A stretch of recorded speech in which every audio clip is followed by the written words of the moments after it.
ஓட்டுக்கு பணம் கொடுப்பதை தடுக்க கோரி டெல்லியில் தலைமை தேர்தல் ஆணையர் நஜீம் ஜைதியை சந்தித்து திமுக மாநிலங்களவை உறுப்பினர் கனிமொழி மனு அளித்தார்.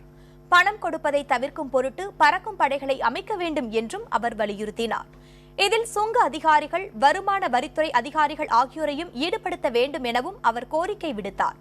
வாக்காளர் பட்டியலில் இருந்து 6.8 லட்சம் போலி வாக்காளர்கள் நீக்கப்பட்டதற்கு நஜீம் ஜைதியிடம் நன்றி தெரிவித்ததாகவும், மேலும் போலி வாக்காளர்கள் இருந்தால் அவர்களை நீக்க நடவடிக்கை எடுக்கப்படும் என நஜீம் ஜைதி உறுதியளித்ததாகவும் கனிமொழி கூறினார். பறக்கும் படை அது மட்டும் அல்லாமல் மத்தியில் இருக்கக்கூடிய அந்த சிபிஆர்எஃப் அது மாத்திரம் இல்லாமல் இன்கம் டேக்ஸ் கஸ்டம்ஸ் ஆஃபீஸர்ஸையும் பயன்படுத்தி இந்த பணம் கொடுப்பதை தடுக்க வேண்டும் என்பதை நாங்கள் தெளிவுபடுத்தியிருக்கிறோம்.